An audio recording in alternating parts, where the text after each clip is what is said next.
বাংলাদেশের রাজনৈতিক অঙ্গনে এখন সবচেয়ে বড় আলোচনার বিষয় হয়ে দাঁড়িয়েছে ১১ দলীয় ইসলামী জোটের ভবিষ্যৎ। দীর্ঘ কয়েক মাসের আলোচনা আর স্বপ্ন যখন একটি চূড়ান্ত ঘোষণার দিকে এগোচ্ছিল, ঠিক তখনই দেখা দিল বড় এক ছন্দপতন।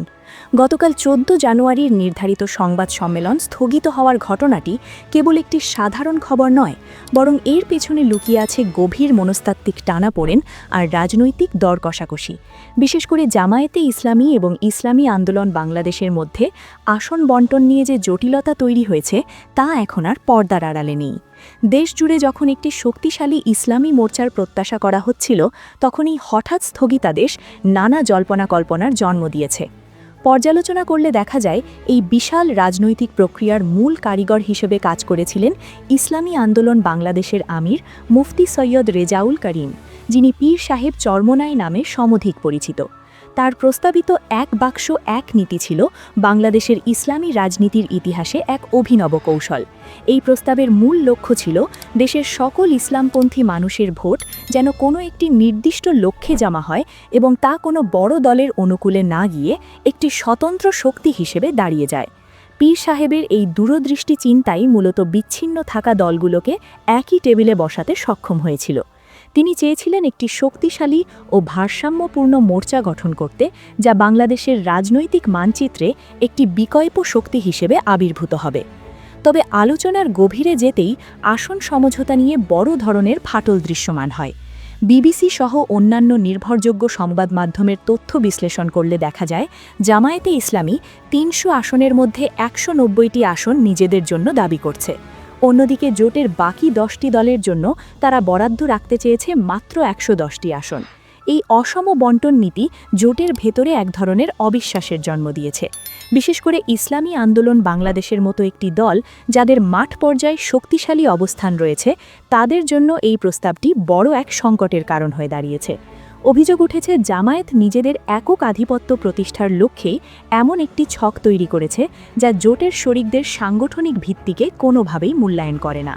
সংকটের তীব্রতা আরও বাড়ে যখন জামায়াত অন্যান্য শরিকদের সাথে বিস্তারিত আলোচনা ছাড়াই একক সিদ্ধান্তের মাধ্যমে এনসিপি এবং এলডিপির মতো দলগুলোকে আসন সমঝোতার আওতায় নিয়ে আসে। রাজনৈতিক বিশ্লেষকদের মতে, জোটের মূল কাঠামোকে পাশ কাটিয়ে জামায়াতের এই তড়িৎ এবং একক সিদ্ধান্ত গ্রহণ করার প্রবণতা জোটের ভারসাম্য নষ্ট করেছে। পীর সাহেবের পক্ষ থেকে যেখানে একটি স্বচ্ছ ও পরামর্শভিত্তিক জোট গঠনের চেষ্টা ছিল, সেখানে জামায়াতের এই বড় ভাই সুলভ আচরণে অন্যান্য শরিকরা নিজেদের গুরুত্বহীন মনে করতে শুরু করেন। এনসিপির অন্তর্ভুক্তিতে জামায়াত যতটা উৎসাহ দেখিয়েছে, জোটের অন্যতম প্রধান স্তম্ভ ইসলামী আন্দোলনের মতামতকে ততটাই উপেক্ষা করার অভিযোগ উঠেছে। এই পরিস্থিতির চূড়ান্ত প্রকাশ ঘটে গত ১৩ জানুয়ারি অনুষ্ঠিত ইসলামী আন্দোলন বাংলাদেশের কেন্দ্রীয় শুরা বৈঠকে। সারা দেশ থেকে আসা প্রতিনিধিরা জামায়াতের এই প্রস্তাবিত ১৯০-১১০ ফর্মুলার বিরুদ্ধে তীব্র ক্ষোভ প্রকাশ করেন। গতকাল ১৪ জানুয়ারি বিকেলে দলটির পক্ষ থেকে দেওয়া এক গুরুত্বপূর্ণ সাংবাদিক সাক্ষাৎকারেও বিষয়টি স্পষ্টভাবে ফুটে উঠেছে। সেখানে জানানো হয়েছে, তারা বৃহত্তর ঐক্যের পক্ষে থাকলেও কোনো অসম্মানজনক সমঝোতা মেনে নিতে প্রস্তুত নয়। তৃণমূল কর্মীদের চাপ এবং আসন বিন্যাসে অসঙ্গতির কারণে সংবাদ সম্মেলনটি স্থগিত করতে বাধ্য হয়েছে সংশ্লিষ্ট লিয়াজো কমিটি। এই স্থগিতাদেশ স্পষ্ট করে দিচ্ছে যে জামায়াত যদি তাদের অবস্থান পরিবর্তন না করে, তবে এই ঐক্য এক বড় ধরনের ঝুঁকির মুখে পড়তে পারে। বর্তমানে এই ১১ দলীয় জোট এক অনিশ্চিত গন্তব্যের দিকে ধাবিত হচ্ছে। মিডিয়ার একাংশ একে ভাঙন হিসেবে প্রচার করলেও এটি মূলত আস্থার সংকট থেকে উদ্ভূত একটি প্রতিবাদ। পীর সাহেব চরমোনাইর এক বাক্স এক নীতির সফলতা এখন নির্ভর করছে অংশীদার দলগুলোর ত্যাগের ওপর নয়, বরং ইনসাফপূর্ণ বণ্টনের ওপর। জামায়াতকে এখন ঠিক করতে হবে, তারা একক আধিপত্য বজায় রাখবে নাকি পীর সাহেবের সেই ঐতিহাসিক ঐক্যের ডাককে সম্মান দিয়ে একটি ইনসাফপূর্ণ সমাজ গঠনের পথে হাঁটবে। এই টানাপোড়েন যদি দ্রুত নিরসন না হয়, তবে সাধারণ মানুষের প্রত্যাশা আর প্রাপ্তির মধ্যে এক বড় ব্যবধান থেকে যাবে। সময়ের ব্যবধানেই হয়তো প্রকাশ পাবে কার রাজনীতি আদর্শের আর কার রাজনীতি কেবল ক্ষমতার।